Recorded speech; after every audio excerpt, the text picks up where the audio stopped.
সাঈদ ইবনে মুসাইয়িব বলে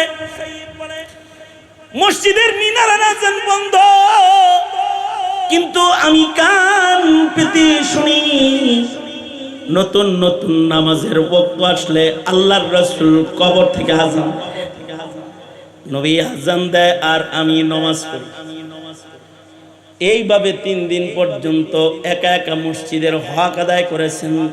কথা হলো হাত্তা কুনতু সামাহু আল্লাযী ইয়াসমাউ বিহি, মানুষ তার নেকির কারণে তার কানের পাওয়ার এত বেশি যে কবর থেকে রাসূল আযান দেয় আর সাঈদ ইবনে মুসাইয়িব মসজিদে বসে বসে নবীর আযান শুনতে পায়।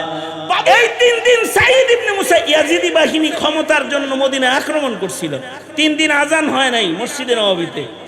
সাঈদ ইবনে মুসাইয়িব যেহেতু বাইতুল্লাহর আশিক, কাবার আশিক মানুষ, মসজিদ প্রেমিক মানুষ, উনি মসজিদের ভিতরেই আছে, পাগলের ভাব ধরে বয়ে থাকে।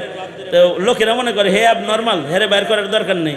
তো উনি বলে আমি নামাজে রক্ত হইলে মসজিদে নববীর নামাজটাকে আমি জারি রাখি, নামাজ রক্ত হইলেই আমি নামাজ পড়ি, কিন্তু আজানের তো সুযোগ নাই। 3 দিন আজান বন্ধ হয়ে রয়েছে। সাঈদ ইবনে মুসাইয়িব বলে নামাজের ওয়াক্ত কাছে আসলে মসজিদে আজান নাই ঠিক, কিন্তু আমি মসজিদে বসে শুনতাম মসজিদের মিনারায় আজান নাই, কিন্তু মসজিদ ওয়ালা নবী আলাইহিস সালাতু ওয়াস সালাম করেন মসজিদুন নবী, নবীর মসজিদ, মসজিদের নববী। 3 দিন রাজনৈতিক কলহের কারণে আজান বন্ধ রয়েছে বটে, কিন্তু সাঈদ ইবনে মুসাইয়িব বলে নামাজের ওয়াক্ত কাছে আসলে আমি শুনতাম রওজায়ে আতহার থেকে সরওয়ারে দু আলম নবী আজান দিতেছে। তার মানে কি রওজায় বসে বসে আল্লাহর রাসূল আজান দিতেছে, রওজা থেকে নবী আজান দেয়। বলবেন কবরের ভিতরে আজান হয়, নামাজ হয়? হয় তো, বুখারীতে আছে, নামাজও তো হয়। আজান হইতে সমস্যাটা কি? নামাজই তো হয়। মিরাজের বর্ণনা করেন আল্লাহর রাসূল যাচ্ছেন মিরাজে, নবীজি বলেন আমি উপর দিয়ে যাইতেছিলাম, নিচে তাকায় দেখি মুসা নবী কবরে নামাজ পড়তেছে। সহিহ হাদিস। তাহলে কবরে নামাজও আছে, আজানও আছে, কবরে তিলাওয়াতুল কোরআনও আছে। হাদিসের দ্বারা সাবেত যে আল্লাহর প্রিয়রা কবরে কোরআন পড়তেছে।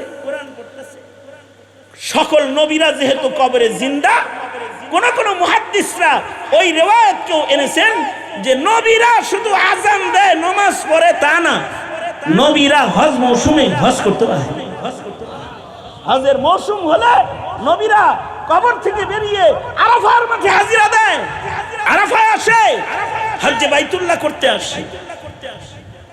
নবীরা কবরে আল্লাহ পাকের কাছে দোয়া করে। নবীরা, সকল নবীরা কবরে জিন্দা। সামনে যে চাকচিক্য পৃথিবী আসতেছে, তুমি ওই রকম হইলে হইব না, তোমাকে হতে হবে তোমার পূর্বে যারা এই পৃথিবীতে আমার পছন্দনীয় পথে চলে আমার কাছ থেকে তারা জান্নাতের পুরস্কার পাইছে, তোমাদেরকে ওই রকম হইতে হইবে।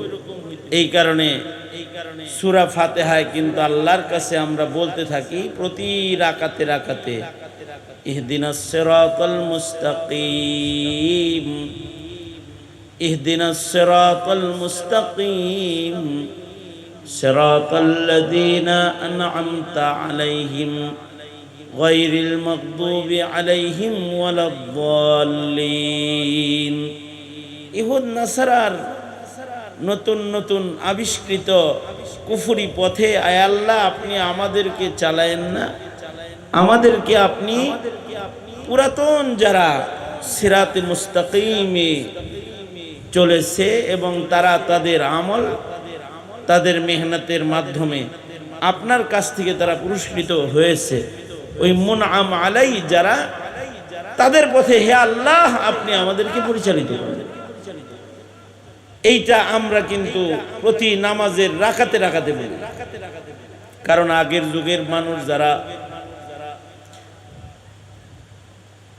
তারা জমানায় নবুয়তের কাছাকাছি, কারণ আল্লাহর কাছে পছন্দের সবচেয়ে পছন্দের মানুষ হলো নবীগণ।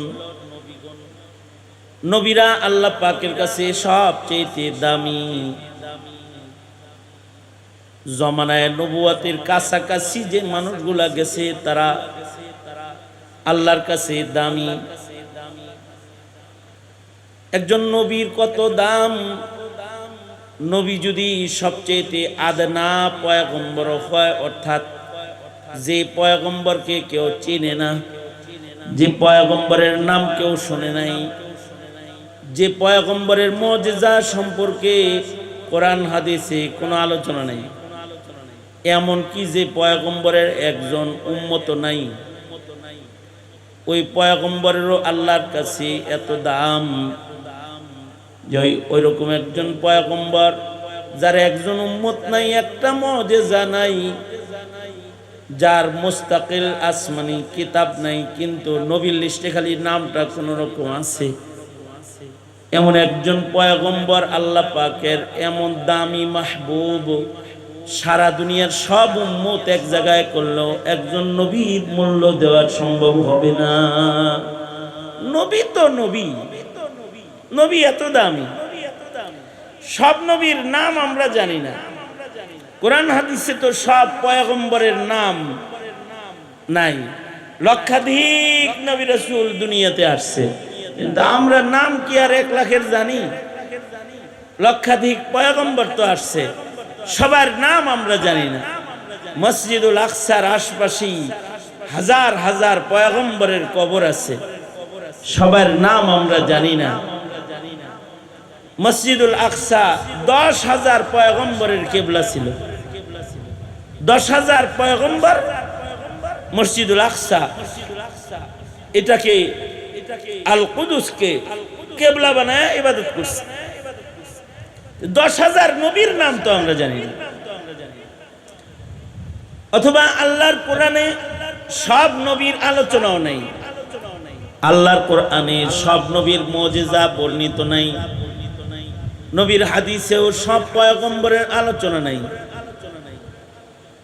কিন্তু পয়গম্বররা আল্লাহর কাছে পুরস্কৃত 1 নাম্বার কাফেলা, মুনআম আলাইহিদের 1 নাম্বার, তাদের দাম সবচেয়ে বেশি। দুনিয়ার সব উম্মত একত্রিত করলেও একজন নবীর সমান হবে না। জমানায় নবুয়তের ইতি ঘটেছে শ্রেষ্ঠ নবী, আপনার আমার নবী মুহাম্মদুর রাসূলুল্লাহ সাল্লাল্লাহু আলাইহি ওয়াসাল্লামের আগমনের মাধ্যমে। আমাদের নবী আলাইহিস সালাম তিনি পয়গম্বরদের পুরস্কৃত কাফেলার শেষ। আমাদের নবীজির পরে কিয়ামত পর্যন্ত আর কোনো নবী নাই। আমাদের নবী শেষ নবী এবং শ্রেষ্ঠ নবী। বুঝে থাকলে বলেন, আমাদের নবীজির পরে কিয়ামত পর্যন্ত কেউ যদি নবী দাবি করে, সে কি আসল নবী না ভণ্ড নবী? সে কি মুসলমান, মুমিন না কাফের? জোরে আওয়াজ করে বলেন, সে কি মুমিন না কাফের? তার অনুসরণ যারা করবে তারাও কাফের। কারণ আমাদের নবীজি শেষ নবী, নবীদের কাফেলা আমাদের নবীজির মাধ্যমে ইতি ঘটছে। মা কানা মুহাম্মাদুন আবা আহাদিম মির রিজালিকুম ওয়ালাকির রাসূলুল্লাহি ওয়া খাতামান নাবিয়্যিন। আমাদের নবী আলাইহিস সালাম সম্পর্কে আল্লাহ তাআলা বলেন, আমাদের নবীজি খাতামুন নাবিয়্যিন। আর আল্লাহর রাসূল নিজেও বলেন, আনা খাতামুন নাবিয়্যিন। আল্লাহর রাসূল বলেন, আমি নবীদের শেষ নবী, লা নবিয়্যা বাদি, আমার পরে আর কোন নবী নাই। নবী আলাইহিস সালাতু ওয়াস সালামের পরে কিয়ামত পর্যন্ত আর কোন নবী নাই। তবে নবীজির পরে যে যুগটা শুরু হয়েছে সেটা হলো জমানায়ে সিদ্দিকিন। জমিনে একটা সময় গেছে যেটা সিদ্দিকিনের জমানা। জমিনের মানুষগুলা সর্বোচ্চ, নবীদের পরেই তাদের মর্যাদা সর্বোচ্চ ছিল। ঘরে ঘরে সিদ্দিক ছিল, ঘরে ঘরে সিদ্দিক মুমিন ছিল। এমন একটা জমানা গেছে, সেই জমানাটা হলো খায়রুল কুরুন, যেটা সাহাবায়ে কেরামের যুগ, যেটা এই যুগটা সর্বশ্রেষ্ঠ যুগ। এই যুগের মানুষগুলো আল্লাহর কাছে খুব দামি। এরা নবীদের যুগের কাছাকাছি যুগের মানুষ। নবীদের পরপরই তাদের আগমন দুনিয়াতে। সাহাবায়ে কেরাম যারা নবীদেরকে দেখছে, নবী দেখছে, তাদের বলে সাহাবী। পূর্বের যুগের উম্মতরা সবাই নবী দেখছে। আমাদের নবীর উম্মতের ভেতরে সাহাবায়ে কেরাম যারা, তারা নবীজিকে দেখছে। নবীদের পরেই এই সাহাবায়ে কেরামের দাম। একজন সাহাবীর আবার কিরকম দাম? নবীর ভেতরে যেমন শ্রেষ্ঠ নবী এবং ছোট পয়গম্বর আছে যার নাম জানি না, সাহাবীদের ভেতরেও শ্রেষ্ঠ সাহাবী এবং আদনা সাহাবীও আছে যাদের নাম আমরা জানি না। নবীর সংখ্যা যেমন 1.25 লাখ, সাহাবীর সংখ্যাও 1.25 লাখ। আল্লাহু আকবার বলেন। নবীর সংখ্যাও 1.25 লাখ, সাহাবীর সংখ্যাও 1.25 লাখ। 1.25 লাখ সাহাবীর নাম, সবার নাম আমরা জানি না, কিন্তু নবীজির এই 1.25 লাখ সাহাবী সবাই আল্লাহর কাছে দামি মূল্য। তাদের মূল্য আল্লাহর কাছে অনেক বেশি। এ কারণে আল্লাহ তাআলা কিয়ামত পর্যন্ত যত কালেমাওয়ালা ঈমানদার আসবে, তাদের সবাইকে সাহাবায়ে কেরামের মতন ঈমান আনতে, ঈমানের রং ধারণ করতে আল্লাহ তাআলা আদেশ করছে যে তোমরা সাহাবীদের মতো ঈমানদার হও। সাহাবায়ে কেরামের মতো ঈমানদার হওয়ার জন্য আল্লাহ তাআলা আদেশ করছেন। আর আল্লাহর রাসূল বলেন, ক্বালা রাসূলুল্লাহি সাল্লাল্লাহু আলাইহি ওয়াসাল্লাম আসহাবি কান নুজুম বিআইহিম ইক্তাদাইতুম ইহতাদাইতুম। আল্লাহর রাসূল বলেন, আমার সাহাবায়ে কেরাম সবাই হলো তারকার মতো ঈমানদার।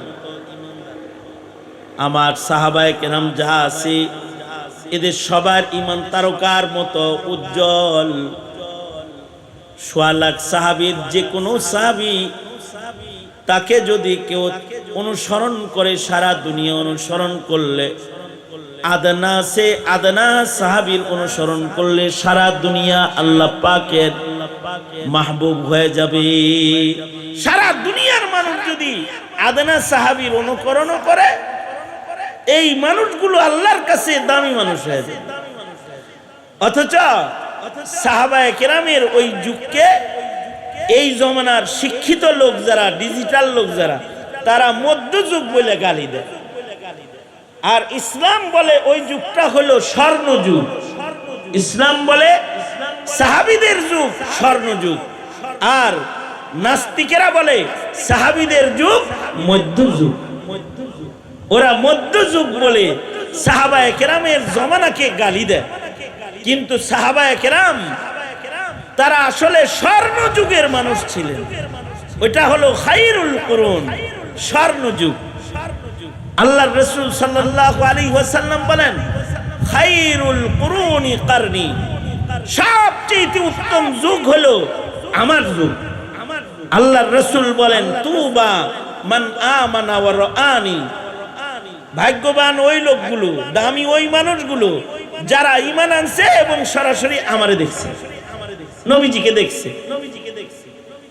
আল্লাহর রাসূল সাল্লাল্লাহু আলাইহি ওয়াসাল্লামকে ঈমানের সাথে যে সাহাবী 1 সেকেন্ডের মুলাকাত আর সাক্ষাৎ পেয়েছে, তার নাম সাহাবী। ঈমানের সাথে আল্লাহর রাসূলকে এক নজর দেখেছে, এমন একজন সাহাবীর দাম অনেক। এমন একজন সাহাবীর উপরে আল্লাহ তাআলা রাজি, রাদিয়াল্লাহু আনহুম ওয়া রাযু আনহু।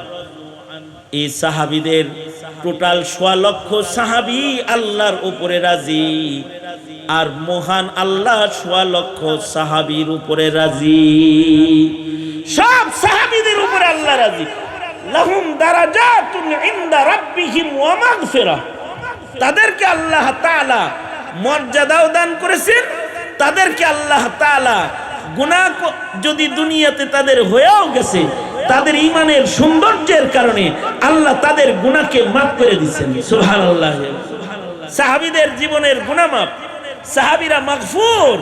তাদের জীবনে কিছু গুনাহ হলেও তাদের ঈমানের সৌন্দর্যের কারণে আল্লাহ তাদের গুনাহকে ক্ষমা করে দিয়েছে। সাহাবীরা গুনাহ করেন নাই তা না, সাহাবীদের জীবনে গুনাহ হয়েছে। নবীদের জীবনে গুনাহ নাই, আহলুস সুন্নাতি ওয়াল জামার আকীদা, নবীরা মাসুম। সাহাবীদের জীবনে গুনাহ থাকলেও সাহাবীদের ঈমানের সৌন্দর্য এত বেশি যে তারা মাগফুর। ছোটখাটো যে সকল গুনাহগুলো তাদের হয়েছে এগুলোকে মহান আল্লাহ মাফ করে দিচ্ছেন, ক্ষমা করে দিচ্ছেন। সাহাবায়ে কেরামের গুনাহকে আল্লাহ তাআলা মাফ করে দিচ্ছেন, কারণ তাদের জীবনে ইবাদত বেশি, গুনাহ কম। তাদের জীবনে এই কথা বলেন না কেন? তাদের জীবনে, আর আমাদের জীবনে গুণ কম, ইবাদত কম। আমাদের জীবনে গুনাহের সংখ্যা বেশি, তাদের জীবনে ইবাদতের সংখ্যা। তাদের ইবাদতের সংখ্যা কেমন? তাদের ইবাদতের গোনার মতো যোগ্যতা আমাদের না। নবী বলে আমার সাহাবীর ইবাদত নেকি গুনার যোগ্যতা ফেরেশতারও নেই। তাদের জীবনে নেকি এত বেশি, আর আমাদের জীবনে গুনাহ এত বেশি যে ফেরেশতার যোগ্যতা নেই আমার গুনাহগুলো গুনবো। হযরত আয়েশা সিদ্দিকা একদিন বলতেছেন, ওগো আল্লাহর নবী, আকাশের তারা যেমন গুনা যায় না, আপনার সাহাবীদের ভেতরে এমন কেউ কি আছে নাকি যার জিন্দেগির নেকি গুণে শেষ করা সম্ভব না? আল্লাহর রাসূল বলেন আছে। উম্মুল মুমিনিন মনে মনে ভাবতেছেন আমার আব্বার নাম বলবে, কারণ আবু বকর হলো সব সময় নেকির কামে আগে। আবু বকরের নেকির কামে সব সময় আবু বকর আগে, এ কারণে উম্মতের ভেতরে আবু বকর আগে। আল্লাহর রাসূল একদিন বললেন, কে আছো তোমাদের মধ্যে আজকে রোজা রাখছো? আবু বকর বলে আমি। আল্লাহর রাসূল বললেন, কে আছো আজকে একটা জানাজা পড়ছো? নবী জানতেন মহল্লায় একজন মুসলমান মারা গেছে। সবার আগে হাত তুললেন আবু বকর। আবু বকর বলে আমি।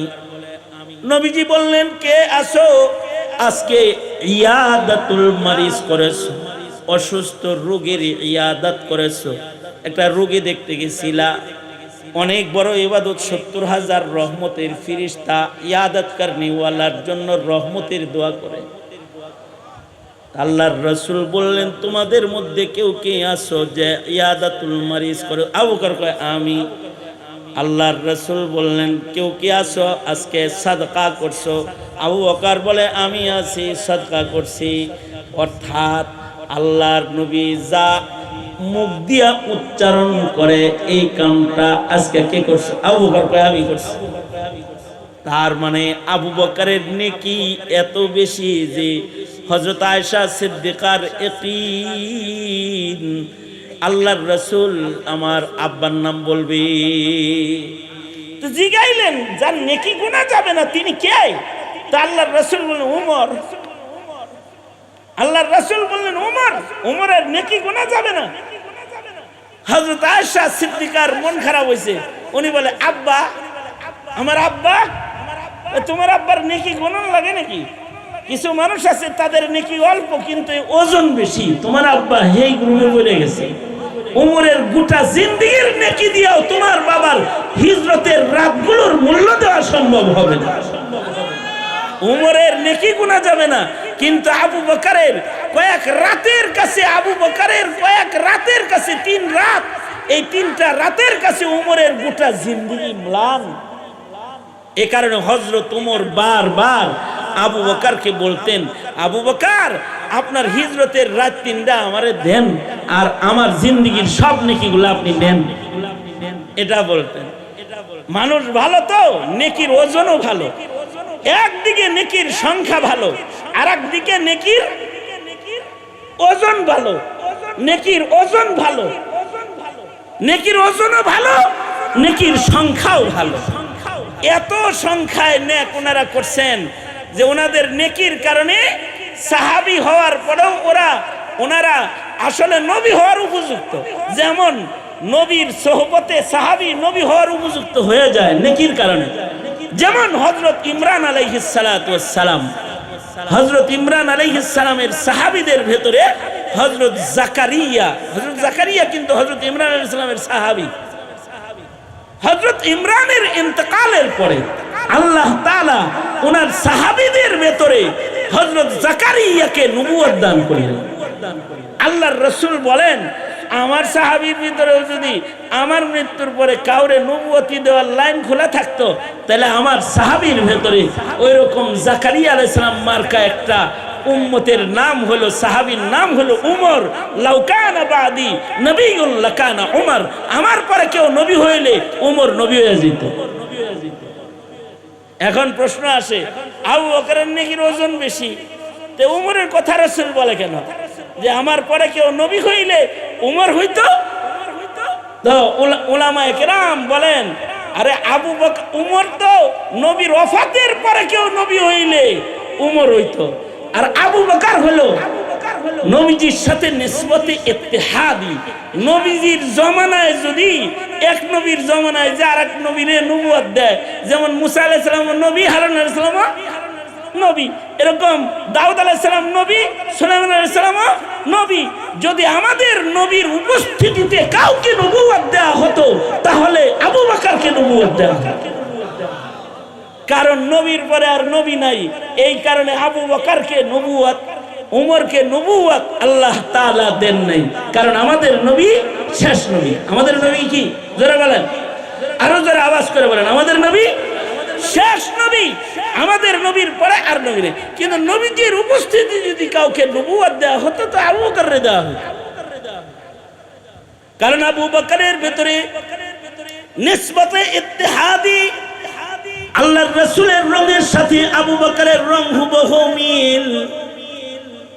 কত বড় মাকাম হযরত আবু বকরের, যে আল্লাহর রাসূল বলেন, ক্বালা রাসূলুল্লাহি সাল্লাল্লাহু আলাইহি ওয়াসাল্লাম, লাউ কুনতু মুত্তাখিযান খলিলান বা'দা রাব্বি লাত্তাখাযতু আবা বকরিন খলিলা। আল্লাহর রাসূল বলেন, আমি যদি আল্লাহ ছাড়া অন্য আর কাউকে বন্ধু বানাইতাম মানুষের ভিতরে, আমি যদি কাউকে বন্ধু বানাইতাম, হাবিবুল্লাহ আল্লাহ তাআলার বন্ধু, রব্বুল আলামিনের বন্ধু, রহমাতুল লিল আলামিন, আল্লাহর রাসূল রহমাতুল লিল আলামিন বলে, আমি যদি আল্লাহর পরে আর কাউকে বন্ধু হিসেবে মানুষের ভেতরে কাউকে চয়ন করতাম, গ্রহণ করতাম, লাউ কুনতু মুত্তাখিযান খলিলান বা'দা রাব্বি লাত্তাখাযতু আবা বকরিন খলিলা। আমি কাউকে বন্ধু বানাইলে আল্লাহ ছাড়া আবু বকরকে আমি বন্ধু বানায় ফেলতাম। কত বড় মাকাম! এ কারণেই আবু বকর আবার বলে, আল্লাহর নবী, আপনার উম্মতের ভেতরে কেউ কি আছে যারে 8 জান্নাত ডাকবে? রাসূল বলেন আছে। হযরত আবু বকর বলে, কে সে, তার নাম কি? আল্লাহর রাসূল বলেন, তুমি আবু বকরকে জান্নাতের 8 দরওয়াজা ডাকবে। আস-সাবিকুনাল আউয়ালুনা মিনাল মুহাজিরিন ওয়াল আনসার, মুহাজির এবং আনসারের ভেতরে ওই সাবিকিন সাহাবী যারা আগে আগে কালেমা পড়ে মুসলমান হয়েছিল, এদের মূল্য সাহাবীদের জামাতের ভেতরে সবচেয়ে বেশি। তবে জমানায়ে নবুয়তের একেবারে কাছাকাছি 1 সেকেন্ডের সোহবত যে সাহাবী পাইছে, এই সাহাবীর মূল্য শ্রেষ্ঠ তাবেঈর চাইতে বেশি। পৃথিবীতে এমন কিছু আবেদ তাবেঈ গেছে যাদের যোগ্যতার অভাব নাই, যেমন ইমামুনা, ইমামুদ দুনিয়া, ইমামে আজম আবু হানিফা রাহমাতুল্লাহি আলাইহি। জাহেল যারা, তারা ইমামে আজম আবু হানিফাকে গালি দেয়, কিন্তু ইমামে আজম আবু হানিফা তিনি হলো দামি ইমাম, ইমামদের ভিতরে দামি ইমাম। তিনি রাআ আনাসান, তিনি সাহাবী দেখছেন। ইমামে আজম আবু হানিফা তোমাকে বাড়ির পাশের কোন সলিমুদ্দিন কলিমুদ্দিন না। ইমামে আজম আবু হানিফা হইলেন নবীর সাহাবী দেখনেওয়ালা খুশনসিব যে সকল মানুষ তাদের ভেতরে একজন। ইমামে আজম আবু হানিফা রাআ আনাসান, তিনি হযরত আনাসকে দেখেছেন। তার মানে ইমামে আজম আবু হানিফা তাবেঈ, সাহাবীর পরেই সবচেয়ে বেশি মূল্যবান মানুষ জমিনের উপরে তাবেঈ। সাহাবী দেখার কারণে ওনাদের ইবাদতের যোগ্যতা বেশি, আমলের যোগ্যতা বেশি, ইলমি যোগ্যতাও বেশি। সাহাবী দেখছে তো ইমানের পাওয়ার এত যে 2 রাকাত নামাজে টোটাল কোরআন শরীফ খতম করছে। সুবহানাল্লাহ। আগামীকালকে বললেন, এর আরো জোরে করে আওয়াজ করে বলেন, কয় রাকাত নামাজে? 40 বছর রাত্রে ঘুমান নাই, সারা রাত ইবাদত করছেন। কত বছর? 40 বছর। যেমন বিশিষ্ট তাবেঈ সাঈদ ইবনে মুসাইয়িব, তিনি সুদীর্ঘ 40 বছর তিনি আজান দেওয়ার আগে মসজিদে ঢুকছেন। 40 বছর আজানের আগে মসজিদের ভিতরে ঢুকছেন সাঈদ ইবনে মুসাইয়িব। এরা মানুষ ছিল, কিন্তু আপনার আমার মধ্যে এত কম দামি মানুষ ছিল না। তাদের গায়ে আপনার আমার মতো সুন্দর জামা কাপড়, সুন্দর ঘড়ি, সুন্দর আয়োজন, চলাফেরার বাড়ি গাড়ি তাদের ছিল না, কিন্তু তারা আল্লাহর কাছে বড় দামি ছিল। হাত্তা কুনতু সামাহু আল্লাযী ইয়াসমাউ বিহি, তাদের কানের পাওয়ার বেশি ছিল, তাদের চোখের পাওয়ার বেশি ছিল। এই সাহাবীদের চোখের পাওয়ার বেশি। যেমন হযরত উমরের কারামত, হাদিস যদি মানে তাহলে উমরের এই কারামত মানতে হয়। হযরত উমর তিনি মসজিদে নববীর মিম্বরে দাঁড়ায় দাঁড়ায় সারিয়ারে ডাকতেছেন। সারিয়া যুদ্ধ করতেছেন, যুদ্ধের ময়দানে উনি মিম্বরে বয়া বয়া সারিয়াকে দেখতেছেন। যদি কেউ ইন্টারনেটের সাথে সম্পর্ক হওয়ার কারণে ঘরে বসে লাইভ দেখতে পারে, তাহলে আল্লাহর সাথে সম্পর্ক হওয়ার কারণেও অনেক কিছু দেখতে পারে। যেমন নবীজির সাথে আল্লাহর সাথে সম্পর্ক, এ কারণে নবী মদিনায় বসে বসে জান্নাত জাহান্নামের লাইভ দেখেছেন। নবীজি মদিনায় বসে বসে যুদ্ধের ময়দানের লাইভ দেখেছেন। নবী মদিনায় বসা, সাহাবীরা যুদ্ধ করতেছে, আর আল্লাহ তাআলা নবীজিকে যুদ্ধের চিত্র মদিনায় বসায় বসায় দেখাইতেছে। কেন? সম্পর্ক বেশি। সাহাবী সেম, সাহাবীর লগে আল্লাহর সাথে সম্পর্ক বেশি, তো মসজিদের মিম্বরে দাঁড়ায় দাঁড়ায় যুদ্ধের লাইভ দেখতেছে আর ডাকতেছে, ইয়া সারিয়া, এই সারিয়া পাহাড়ে তাকাও। যুদ্ধ শেষ করে আসছে আর কয়, সারিয়া তোমারে ওমর ডাকছিল, শুনছিলা? হযরত সারিয়া বলে, ডাক না দিলে শহীদ ছিলাম, ডাক দেওয়াতে গাজী হইয়া বাইতাইছি। যদি খালি ডাক না দিত, তার মানে চোখের দাম কেমন যে মদিনায় দাঁড়িয়ে দেখে, কানের পাওয়ার কেমন যুদ্ধের ময়দানে দাঁড়িয়ে উমরের ডাক শুনে। তিরমিজি শরীফে আছে, সাঈদ ইবনে মুসাইয়িব তিনি মদিনাতুল মুনাওয়ারাতে একবার দুশমনরা আক্রমণ করেছে। 3 দিন পর্যন্ত মদিনায় আজান হয় নাই মসজিদে নববীতে। এই 3 দিন সাঈদ ইবনে মুসাইয়িব, ইয়াজিদি বাহিনী ক্ষমতার জন্য মদিনায় আক্রমণ করছিল, 3 দিন আজান হয় নাই মসজিদে নববীতে। সাঈদ ইবনে মুসাইয়িব যেহেতু বাইতুল্লাহর আশেক, কাবার আশেক মানুষ, মসজিদ প্রেমিক মানুষ, উনি মসজিদের ভিতরেই আছে, পাগলের ভাব ধরে বয়ে থাকে। তো লোকেরা মনে করে হে নরমাল, হেরে বাইর করার দরকার নেই। তো উনি বলে, আমি নামাজ রক্ত হইলে মসজিদে নববীর নামাজটাকে আমি জারি রাখি, নামাজ রক্ত হইলেই আমি নামাজ পড়ি, কিন্তু আজানের তো সুযোগ নাই। 3 দিন আজান বন্ধ হয়ে রয়েছে।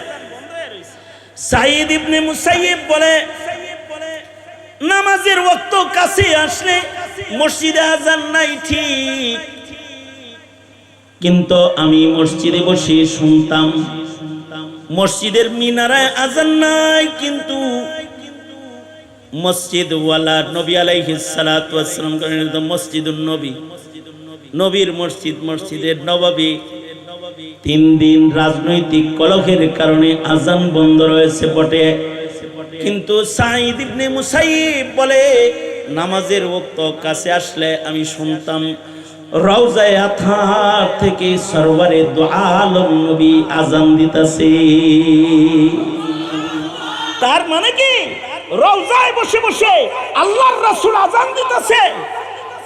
রওজার থেকে নবী আজান দেয়, বলবেন কবরের ভিতরে আজান হয়, নামাজ হয়? হয় তো, বুখারীতে আছে, নামাজও তো হয়। আজান হইতে সমস্যাটা কি? নামাজই তো হয়। মেরাজের বর্ণনা করেন, আল্লাহর রাসূল যাচ্ছেন মেরাজে, নবীজি বলেন আমি উপর দিয়ে যাইতেছিলাম, নিচে তাকায় দেখি মুসা নবী কবরে নামাজ পড়তেছে। সহিহ হাদিস। তাহলে কবরে নামাজও আছে, আজানও আছে, কবরে তিলাওয়াতুল কোরআনও আছে। হাদিসের দ্বারা সাবেত যে আল্লাহর প্রিয়রা কবরে কোরআন পড়তেছে।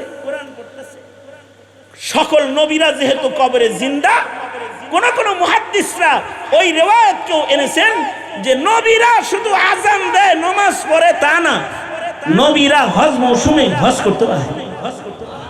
হজের মৌসুম হলে নবীরা কবর থেকে বেরিয়ে আরাফার মাঠে হাজিরা দেয়, আরাফায় আসে, হজ্জে বাইতুল্লাহ করতে আসে। নবীরা কবরে আল্লাহ পাকের কাছে দোয়া করে। নবীরা, সকল নবীরা কবরে জিন্দা, নবীরা কবর থেকে বেরিয়ে আসে। এটা হাদিস দিয়ে সাবিত করবেন করা যায়। মেরাজের রাতে আল্লাহর রাসূল সাল্লাল্লাহু আলাইহি ওয়াসাল্লাম মসজিদুল হারাম থেকে যখন মসজিদুল আকসায় দাঁড়াইছে, সব নবীদেরকে আল্লাহ তাআলা কবর থেকে বাইর করে মসজিদে আকসায় নিয়ে আইছে। আল্লাহু আকবার, জোরে করে বলেন আল্লাহু আকবার। এই একজনরে আনছে না সবাইরে আনছে? কথা বলেন, একজনরে আনছে না সবাইরে আনছে? বাবা আদমরেও আনছে কি আনে নাই? মুসা কালিমুল্লাহ আসছে কি আসে নাই? খলিলুল্লাহ আসছে কি আসে নাই? সব নবীরা আসছে। এমনকি ঈসা আলাইহিস সালাম যাকে আল্লাহ তাআলা আকাশে উঠায় নিয়ে গেছেন, ওনারা আনছে। সব আসছে, সব নবীরা কাতার হয়ে দাঁড়াইছে।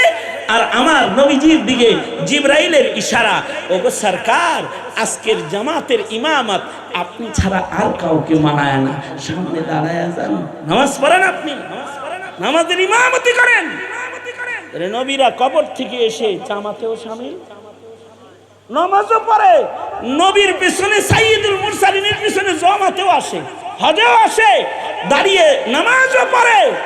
যদি এগুলো সাবেত হয় তাইলে নবী আজান দেয়, সাবেত হইতে অসুবিধাটা কি? অসুবিধা? আল্লাহর রাসূল সাল্লাল্লাহু আলাইহি ওয়াসাল্লাম আজান দিতেছেন কবরের ভেতরে। সাঈদ ইবনে মুসাইয়িব বলে, মসজিদের মিনারের আজান বন্ধ, কিন্তু আমি কান পেতে শুনি নতুন নতুন নামাজের ওয়াক্ত আসলে আল্লাহর রাসূল কবর থেকে আজান, নবী আজান দেয় আর আমি নামাজ পড়ি। এইভাবে 3 দিন পর্যন্ত একা একা মসজিদের হক আদায় করেছেন। কথা হলো হাত্তা কুনতু সামাহু আল্লাযী ইয়াসমাউ বিহি, মানুষ তার নেকির কারণে তার কানের পাওয়ার এত বেশি যে কবর থেকে রাসূল আজান দেয় আর সাঈদ ইবনে মুসাইয়িব মসজিদে বসে বসে নবীর আজান শুনতে পায়। পাবি না কেন? হযরত আবু হুরায়রার মাইয়া বিয়ে করছেন, তুমি খ্রিস্টানের মাইয়া বিয়ে করাইছো, তুমি খ্রিস্টানের মাইয়া বিয়ে করাইছো। আর সাঈদ ইবনে মুসাইয়িব বিবাহ করেছে কার মেয়ে? হযরত আবু হুরায়রার মেয়ে বিয়ে করছে। মুফাসসিরিন সাহাবা যারা হাদিস বেশি বর্ণনা করছে তাদের ভিতরে একজন হযরত আবু হুরায়রা, আর হযরত আবু হুরায়রার মেয়ের জামাই হলো সাঈদ ইবনে মুসাইয়িব। জমানা যত ওই দিকে যাব তত ভালো মানুষ পাবো, এত দূর যেতে হবে না। এই জমানার মুসলমান আর 40 বছর আগের মুসলমান, 40 বছর নয়, 40 বছর লাগবে না। এই জমানার মুসলমান আর 13 সালের মুসলমান, এই জমানার মুসলমান আর 21 সালের মুসলমানের ভেতরেও তফাৎ আর ব্যবধান আছে। যারা আহমদ শফিকে দেখেছে তারা, আর যারা নায়ক নায়িকা দেখে তারা একসময় কি কথা বলে না কেন? যারা আওয়াজ করে, যারা হাফিজি হুজুররে দেখেছে, পীরজি হুজুররে যারা দেখছে, এই ইমানদার আর তুমি ইমানদার এক না। তুমি তো 2 রাকাত নামাজ পড়তে যায় পকেটে হাত দাও 3 বার মোবাইল বন্ধ করার লাগে, আর তারা সারা রাত নামাজ পড়েছে, 2 রাকাত নামাজে হাফিজি 15 পারা কোরআন শরীফের তেলাওয়াত করছে, মরে চরে নাই। এমনি দাঁড়াইতে পারে না, নামাজ রক্ত হলে দাঁড়ায় গেছে। এ কারণে যত পিছনের দিকে যাব তত ভালো মানুষ পাবো। জমানা যত সামনে যাইতেছি, প্রযুক্তির আমদানি বেশি হইতেছে, আসবাবে দুনিয়া বাড়তেছে, আর মানুষের আসবাবের সাথে সম্পর্ক হওয়ার কারণে ঈমান নষ্ট হয়ে যাচ্ছে। মুসলমানের ঘরে জন্মায়া বহুত্ববাদ পূজারী হয়ে যেতেছে, একাত্মবাদ অস্বীকারী হয়ে যেতেছে, বহুত্ববাদ, ধর্ম নিরপেক্ষবাদ, হিন্দুত্ববাদ আর ইহুদি নাসারা মতবাদে বিশ্বাসী হয়ে যেতেছে। এই যে বাংলাদেশে কত কুকর্ম করার জন্য চক্রান্ত হইতেছে, এই সকল কুকর্মগুলা হইতেছে কিন্তু মুসলমান নীরব। তারা মনে করতেছে আরে নিজে বাঁচলে বাপের নাম। ফিলিস্তিনে অথবা হিন্দুস্তানে এত কিছু হইতেছে, মুসলমানের নড়াচড়া, আমি বাঁচলে সে পাবেন না, আমি বাচ্চা লই পরে না আব্বার নাম লমু, আমি বাঁচলেই না আফগানিস্তানের নাম লমু, আমি বাঁচলেই না হিন্দুস্তানের মুসলমানের খবর নেব, আমি বাঁচলেই না ফিলিস্তিনের মুসলমানের কথা স্মরণ করি, আমি নিজেই বাঁচি না। এই হলো আমাদের মুসলমান, সব আপন ধান্দায় ব্যস্ত। আমরা কোনো নড়াচড়াও দিতে পারি না বিধায়ী কাফেররা মনে করে সারা দুনিয়ায় মুসলমানের সংখ্যা 150 কোটি হইলে কি হবে, এগুলো প্যারালাইসিসের রোগী, সব মার, এগুলো মারতেছে, আমাদেরকে মারতেছে। আমাদের এই মুসলিম মিল্লাতের ঈমান আরো নষ্ট করার জন্য নতুন নতুন চক্রান্ত আসতেছে। এক ভূত তারাই আর এক ভূত আইসা বসে, একটা করে ভূত তারাই আমরা, আর একটা নতুন নতুন ভূত এসে আমাদের মাথার উপরে চেপে বসে। এখন আসছে নারীবাদীদেরকে স্বাধীনতা দেওয়ার জন্য আর এক নতুন ভূত, যারা এই দেশের মুসলমানদের ভেতরে নারী আর পুরুষের শরঈ বিধানকে তছনছ করে দিয়ে যারা সন্তানের সিলসিলা জারি করতে চায়, মুসলিম মুসলিমে বিয়া না, ইহুদি নাসারা বিয়া, হিন্দু মুসলিম বিয়া, খ্রিস্টান মুসলিম বিয়া, এগুলোকে চালু করতে চায়। নারী অধিকার চালু করবে, বৈষম্য দূর করবে, আর আপনার ঘরে হিন্দু বেটি আনবে বউ হিসেবে, আপনার ঘরে খ্রিস্টান আনবে বউ হিসেবে। বলুন, আপনার ঘরে যদি হিন্দু বেটি বউ হিসেবে আসার দরজা ডক্টর ইউনূস খুলে দেয়, আর যদি হিন্দু বউ ঘরে ঘরে আয়া পড়ে, ঘরে ঘরে তো সব আব্দুল কাদের জিলানী জন্মগ্রহণ করবে, তাই না? যারা সন্তানের ফ্যাক্টরি করে ফেলবে ঘর। এই যে চক্রান্ত, কথা বলার মতো কেউ নাই। সুতরাং আমি আপনাদেরকে অনুরোধ জানাবো, আগামী 3রা মে এই সকল অন্যায়ের প্রতিবাদে, বিশ্বব্যাপী মুসলমানদের উপরে নির্যাতনের প্রতিবাদে, আর বাংলাদেশের রাজনীতির চেয়ারে, ক্ষমতার চেয়ারে বসে মুসলমান ও ইসলাম নিয়ে চক্রান্তকারী দুষ্ট শাসকদের মোকাবেলায় এক মহাগণ সমাবেশ ডাক দিয়েছে হেফাজতে ইসলাম বাংলাদেশ আগামী 3 তারিখে।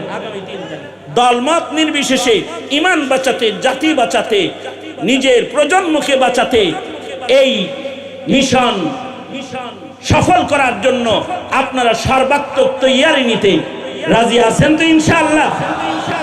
আল্লাহ তাআলা সবাইকে কবুল আর মঞ্জুর করুক, আমিন। আমাদের সকলকে আল্লাহ তাআলা কবুল করুক। হ্যাঁ, হুজাইফি, ওবায়দুর রহমান হুজাইফি, সে তো আপনাদের দেশের রত্ন সন্তান। তার আব্বাজানের জন্য দোয়া। তার আব্বা একজন বুজুর্গ, ওই যে আগে যায় সে দামি মানুষ চলে যায়।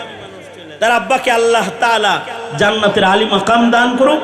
হুজাইফিকে আল্লাহ তাআলা এই দেশ ও জাতির জন্য মেহনত করার জন্য, আকাবির ও আসলাফদের পদাঙ্ক অনুসরণ করার জন্য আল্লাহ তাআলা তৌফিক দান করুন, আমিন।